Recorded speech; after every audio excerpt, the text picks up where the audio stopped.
بسم الله الرحمن الرحيم الحمد لله رب العالمين والصلاة والسلام على نبينا محمد وعلى آله وصحبه وسلم walaalkiina sheekh cali muco shariif saa ogtihiin markuu qof muhiim aan magaalada la kulmno wareys yaraan ka qaadaa maanta waxaa nasiib ku yeelanay in aan la kulmno sheekh cabdimajiid nuur cusmaan marka insha allah tacaala dhowr su-aalaan weydiinayna insha allah tacaala oo gagaaban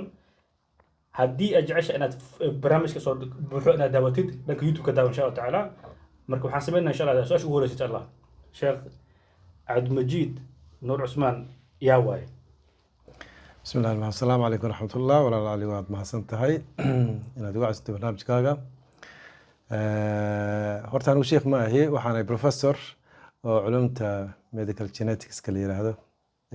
يا دكتور مركا وحنا هني سوماليا مدة دير دقنا ودن مدن اسكندنافيانكا غانا سويدن وأن مدهورة إيمي وحكو برتاي إنك سو سنة دي قدامي أن u badnaa xagga East Africa iyo Kenya marka Cabdimajiid waana sidaasa aabba ah la caruur aan leeyahay waxaan ahay Soomaaliya Soomaalinimada aad u jecel aad u qiimeeya taariikhda Soomaalida dhaqanka Soomaalida afka Soomaaliga dhan kastaba marka qof saasana ما شاء الله إله كبركه بروفيسور عبد المجيد نور عثمان ما شاء الله إن بوق حقرته عجيب بوق أصلا ضد بدن هذا وحيسنا يعني حتى أنا يمكن كو أمغلي وحنا بوق أنا آخر نواه بوق مجلسة يو بوق إن قرتت ما يقبلات ما يقسنا كوغاته ولا ما سنتهاي بوغان فكرته waxay ugu soo dhacday muddo aad u dhowr sano laga joogo maadaama aan researcher ama cilmi baare jaamacadda Lin Shoben ee Sweden waxaan cilmi baaris ku sameeyay DNA-ga Soomaalida taasoo hore loo soo bandhigo oo afaf Ingiriisi ay ku qoran marka waxay u dhalatay fikradda inaan dadka Soomaalida ah aan u gudbiyo isirkooda wuxuu yahay sida ay u bartaan cidda ay yihiin meesha ay ka yimaadeen dadka ay wax la wadaagaan iyagu waxay isu yihiin marka sidaas uu ku bilowday wuxuu igu qaatay ilaa adigu 8 bilood baan u maleynayaa af Soomaaliga maadaama af Soomaali aan wax ku qori jirin muddo dheerna aan dalka ka maqnaa markii hore English baan ku bilaabay laakiin marda maan af Soomaaliyay si dadka Soomaaliga ay afkooda wax ugu akhristaan marka sidaas ay dooraan buuggan marka af Soomaali sababta af Soomaali uu ku kasbay inaad qortid maxaa ka dambeeyay fikradaas waa maasanta walaal waxa ka dambeeyay markii hore waxaan ku bilaabay English marka su'aal baa marka timi waxay ahayd dadka Soomaaliga afka ka dhaxeeya muxuu yahay ma English ba ma wax kale ma Danish ba ma Swedish ba ma Soomaali ba marka waxaan ogaanay dadka Soomaaliga meel kasta joogaan afka kaliya oo ay wadaagaan inuu yahay af Soomaali marka laba chapter baan markii hore waxaan ku qoray ama laba cutub afka Ingiriiska kadib doodaas markay timi dadka Soomaaliga afkee loogu gudbiyaa buuggan ayaa waxay la muuqatay inay tahay afka Soomaaliga afka kaliya oo Soomaali ka dhaxaysa oo dadka Scandinavia ka jooga dadka meel walba jooga kuwa Soomaali jooga inay kulli wada akhrisan karaan afkooda isla markaasna uu yahay dhaxal u haray iyaga afkooda ah loona baahan runtii af Soomaaliga in loo heeliyo oo wax lagu qoro بارك الله فيك شيخ مجيد وبروفيسور ما إله كبركه إن بوغان wuxuu taabanayaa isirka Soomaaliya meesha ka imaadaan dad badan Carabi sheegtaan Hindi sheegtaan Faransiis sheegtaan hoolaas iyo marka buuggan marka baaritaan aad sameysay oo 300 ka badan DNA aad sameysay baaritaankaas buuggan maxaa ku soo baxay walaal waxa weeye Soomaalida waxa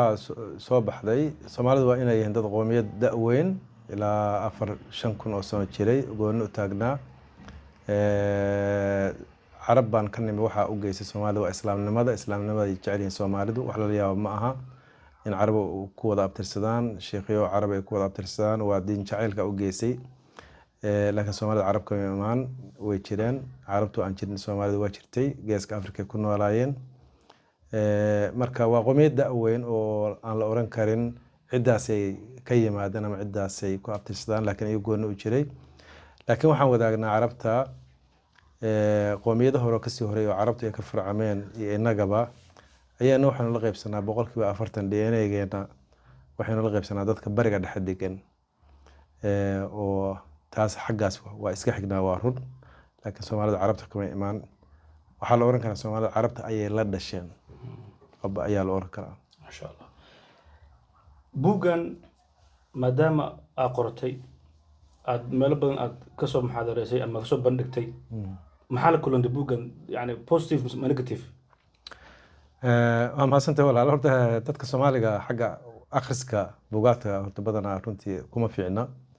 laakiin ilaa hadda intii aan maray meelo aan kusoo bandhigay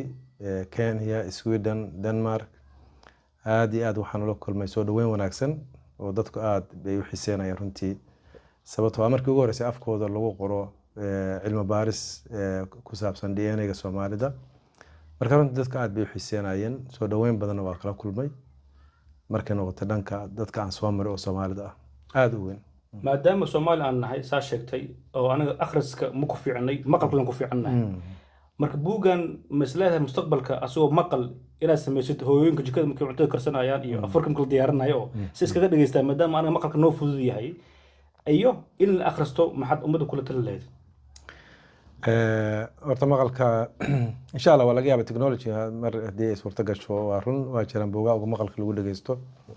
insha Allah waa suurtagal inay timaado marka waan rajaynaynaa, laakiin waxaan kula talin lahaa Soomaalida inay bartaan wax akhrisaan buugaagta waliba kuwa maartay cilmiga ku saabsan kan oo kale oo ka waramay isirkooda iyo cid ay yihiin. buuggan isirka kaliya kama hadlayo, wuxuu ka hadlayaa arrimaha caafimaadka, wuxuu ka hadlayaa caafimaadka waxyaabo badan oo khatar ku ah, wuxuu ka hadlayaa maartay nolosha Soomaalida waxyaabo badan buu ka hadlayaa. marka inay bartaan waxyaabaha culumta waa kula talin lahaa dadka Soomaalida ka faa'iideystaan. ما شاء الله سؤال ugu dambaysa sheekh professor Cabdimajid ilaa ku barkeeyo maanta waxa ku sugan tahay wadanka Denmark magaalada oo shanaad Esbjerg magaalada shanaad markaad marar badan waa imaaday iyo maanta maxaa kala duwanaya aad dareentay? horta ma sha Allah magaaladan waxaan imay horta markii ugu horeysay 2002 haddana waxaan 2009kii haddana waa imay aad iyo aad waxaan ugu faraxsanahay horta jaaliyada Soomaalida halka dadka halka deegaan oo Soomaalida oo muslimiinta dad aad fiican leeyihiin. masjidka hadda cusub oo la dhisay oo aan soo arkay oo aad ka u qiimo badan oo masjid kaliya aan ahayn la oran karo waa markas islaami oo weyn oo dhan walba maartay dadka Soomaalida faa'iido ay ku qabaan, dadaal weyn loo sameeyay. aad baa ugu mahadsantihiin magaalada sida u yar oo haddana marka sida u weyn oo islaami ah oo Soomaaliya wax lagu farxo weeye. marka tahniyad baan soo jeedinaa dadkeena magaaladan degan, dad aad u wanaagsan oo firfircoon baa tihiin. marka anu taasaan ku arkay dadaal weyn oo aad haysaan ayaan ku arkay. barakallahu fiik ugu dambeys insha Allah taala dadka Soomaalida adduunka dhan ka daawanayso maanta maxaad dhihi lahayd? dadka Soomaalida waxaan oran lahaa Soomaalinimadan isku walaaleysta.